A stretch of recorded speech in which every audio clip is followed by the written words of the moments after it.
개인방송 FM 90.7MHz 까칠한 시선 이도영입니다. 오늘은 공천 명단에 오른 국민의힘 동미추홀구 갑 심재돈 후보와 함께 이야기 나눠보겠습니다. 후보님 안녕하세요. 안녕하세요. 심재돈입니다.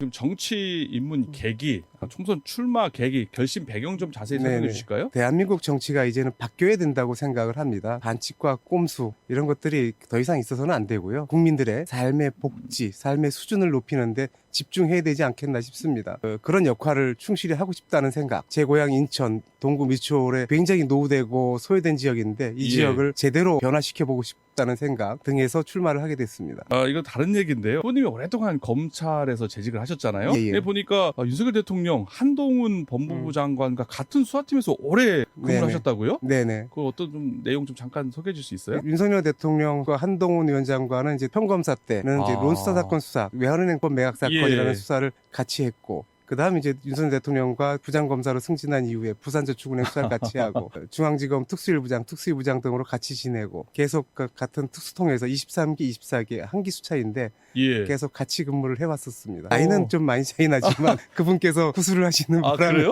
아니 뭐 한간에는 뭐 윤석열 대통령 이제 되시기 전이든 네. 뭐 형 하셨다는 관계라고 할 정도로 교분이 두텁다고 하던데 맞습니까? 맞습니다. 그분 한솥밥을 먹었다고 그랬는데 예. 진짜 그분하고는 한솥밥을 먹었어요. 아. 그분이 밥을 해 드셨거든, 사무실에서. 같이 네. 식을 재밌는 에피소드 들었는데요. 네. 후보님 지금 이제 예비 후보로 등록하셨잖아요. 네, 네. 가수 공천도 받으셨는데 이제 예비 후보 그리고 이제 본선을 위해서 예비 후보 활동 어떻게 하고 있습니까 요즘에? 아침 일찍 새벽부터 예. 그 6시부터 출근길 인사부터 시작해서 주민들 하루 대부분을 지역 주민들 예. 그 찾아뵙고 인사드리고 지역 현안에 대한 애로사항 청취하고 저의 그 공약 등에 대해서 설명 올리고 그렇게 지내고 있습니다. 예. 지금 뭐 후보님 지역 인사하고 보면 분위기 어때요? 아직은 제가 후발 주자 아니겠습니까? 그러니까 인지도가 많이 약하죠. 같은 경쟁 상대로 가장 유력한 분은 아마 민주당 현역 허종식 의원이실 예. 건데 그분은 지역에서 10년 이상 정치를 하신 분으로 알고 있고 그분에 비해서는 저는 상당히 아직 지역 활동이 예. 상대적으로 많이 짧기 때문에 인지도가 많이 약하다는 거는 많이 느끼고 있습니다. 다만 변화를 바라는 그런 지역 민심도 상당하다는 것 또한 같이 느끼고 있습니다. 이제 뭐 인지도는 좀 떨어질지 몰라도요. 지금 네네. 근데 동미추홀구 갑 지역이 약간 보수 성향이 있다라고 이제 옛날에 평가되는 지역이어서요. 국민의힘을 지지하기 때문에 후보 자체를 이렇게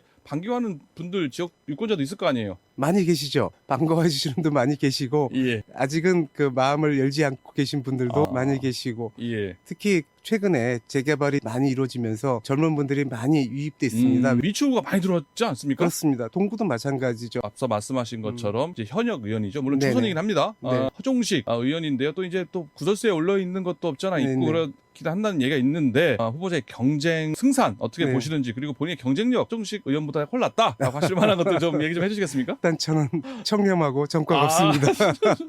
아무런 범죄 전력이 없어요. 실천력이 다르다고 생각을 합니다. 우리 그 미추홀구의 가장 큰 최근의 그 현안 중에 하나는 전세 사기 사건이었죠. 그렇죠. 제가 그 전세 사기 피해자 대책위 미추홀구의 전세 사기 피해자 대책위 자문 변호사로서 아. 그분들의 애로 사항을 이제 청취하자마자 이제 중앙하고 소통하면서 그분들의 가장 큰 요망 사항은 경매 중단이었어요. 예. 그 경매 중단 조치를 이끌어내고 그 여러 가지 지원 대책을 이끌어냈었습니다. 근데 그 상대분은 사실 제대로 그 지난번 공약하고 이번 공약하고 달라진 게 없다. 4년 전 공약하고 뭐 그런 얘기를 들을 정도로 실천력이 더 큰 차이가 있다는 생각을 합니다. 알겠습니다. 또 하나 지역 연계 공약 좀 대표적인 거 소개 좀 해주실까요? 일단 경인선 지하화는 아주 오래된 수건 사업인데 예. 이제 철도 지하화법이 통과됐는데 우선 대상 사업지가 선정이 돼야 됩니다. 그 우리 경인선 특히 동구 미추홀구가 가장 노후되고 낙후된 경인선 구간이기 때문에 대통령을 직접 설득해서라도 사업 대상지로 선정되도록 해야 되고요. 만 14년 이상 방치되어 있는 인천대 부지가 있습니다. 그 인천대 부지에 그 첨단 산업과 교육시설이 같이 어우러지는 그런 공간을 만들고 싶습니다. 그리고 지역에 그 재개발 사업들이 많이 벌어지고 있는데 예. 그 사업들이 신속하게 진행될 수 있도록 지원을 해 나가야 되고요. 예. 그리고 녹지 공간이 상당히 부족합니다. 그래서 승기천 음. 보건 사업도 해내야 되는데 역시 상대당 후보께서는 7년 이상 아마 그 이상 그걸 주장해 오신 걸로 알고 있는데 승기천 보고원을 예. 아무런 진척이 없죠. 용역 결과도 최근에 인천시에서 부정적으로 나왔고 그런 용역도 긍정적인 용역 결과가 나오도록 유도해내지 못한 거죠. 그러니까 아무런 진전을 이끌어내지 못한 것입니다. 그런 수건 사업들을 제대로 이끌어내겠습니다. 아까 말씀하신 것처럼 뭐 대통령과 인연도 있으시니까 네. 설득할 때 좀 편하시겠어요? 아무래도 그렇지 않겠습니까? 알겠습니다. 네. 또 하나가 이제 국회의원이라는 게 또 이제 동구 미추홀구만의 국회의원이 아니라 그렇습니다. 또 인천 전 지역 또 국민에 대한 봉사자 아니겠습니까? 그렇습니다. 인천시 현안 그리고 인천의 또 과제, 대책, 지향점 어떻게 보고 계십니까? 바다가 있지만 바다가 없는 도시입니다. 문화, 복지, 관광의 바다가 거의 없어요. 그래서 예전부터 제가 항구 전면 재개발을 주장해 왔었습니다. 항만 지역 청남하는 땅덩어리죠. 북한부터 내양 남항에 이르는 구간 그리고 경인선 그리고 경인 고속도로 그 주변 가장 노후되고 낙후된 공간입니다. 그런 삶의 공간들을 완전히 바꿔나가야 되는 그게 이제 결국 원도심의 재개발 문제인데 그것을 제대로 해결하지 않고서는 인천은 신도심과 원도심의 삶의 격차 이 문제를 해결하기 어려울 것입니다. 그 문제가 인천의 가장 큰 숙제가 아닐까 싶고 그걸 통해서 이 원도심 주민들 100만 이상 살고 계시지 않습니까? 그분들의 삶의 질을 높이는 것, 그 삶의 질을 높여가는 과정이 인천이 글로벌 도시로 우뚝 서는 과정이다.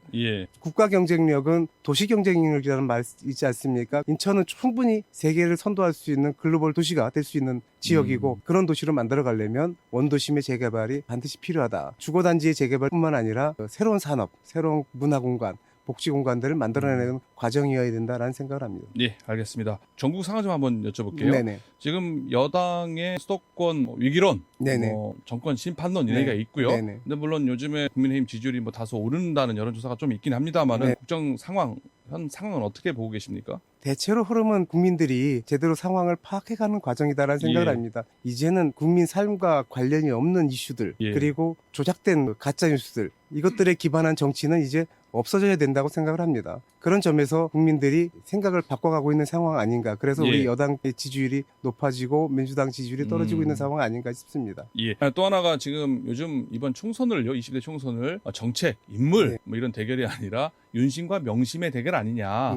윤석열 대통령 아니면은 이재명 대표의 이런 구도 속에서 이제 인물은 실종되지 않냐, 정책은 실종돼 있지 않냐 그런 얘기가 있거든요. 이런 견해 지적에 대해서는 어떻게 보고 계십니까? 국민들은 그것만 갖고 결정하지는 않을 거라고 봅니다. 그 사람이 정말 우리 지역을 대표해서 중앙 무대에 나가서 나라 정책을 결정하는데 역할을 충분히 수행할 수 있는 자질과 능력을 갖춘 사람이냐. 그런 점도 그리고 우리 지역 발전을 정말 시킬 수 있는 사람이냐 이런 점도 충분히 고려하실 거라고 봅니다. 알겠습니다. 제3지대 얘기가 지금 요즘에 나오고 있지 않습니까? 아마 개혁신당 얘기가 나오고 있는데요. 지역의 분위기는 어떻고 거기 지금 개혁신당 내지는 3지대 후보들 출마하는 분이 있어요? 있을 것 같기도 하고요. 근데 아마도 그 영향력은 크지 않을 거다. 그러니까 그분들이 지금 대체로 여론조사 결과상 여당이나 야당 어느 특정 지역의 한쪽 진영의 표를 가져가는 게 아니고 양쪽 진영의 표를 조금씩 가져가는 거여서 그렇다 보면 그 소선거구제 하에서는 영향력이 크지 않을 거다라는 생각을 합니다. 또 여기도 싫다 저기도 싫다 다 싫다 해가지고 그 합치면은 그래도 한 거전 3분의 1가량은 되는 걸로 지금 알고 있거든요. 근데 그 표들이 선거 당일에는 제3지대로 가기보다는 다시 양당 구도인 이렇게 다시 돌아올 거야 이렇게 보시는 거예요? 어차피 1등을 겨루는 거니까 그 사람이 40%를 얻건 50%를 얻건 제3지대가 10%를 지역에서 가져간다 해도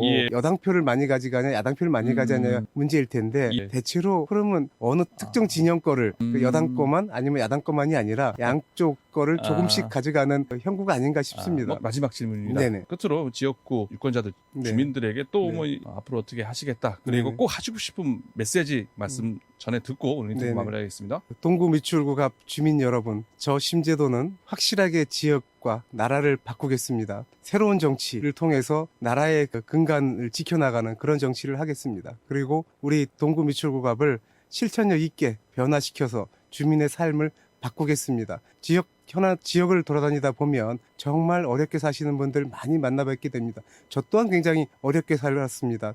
예전에 초등학교 때 육성회비를 못 내서 선생님께 매를 맞기도 했었습니다. 그 시절에는 그렇게 다들 살았지요. 그렇지만 요즘 다니면서 다시 한번 또 어렵게 사시는 분들이 참 많구나라는 거를 실감하고 있습니다. 그분들의 삶의 질을 진짜 제대로 바꿔드리는 그런 정치를 하겠습니다. 이상입니다.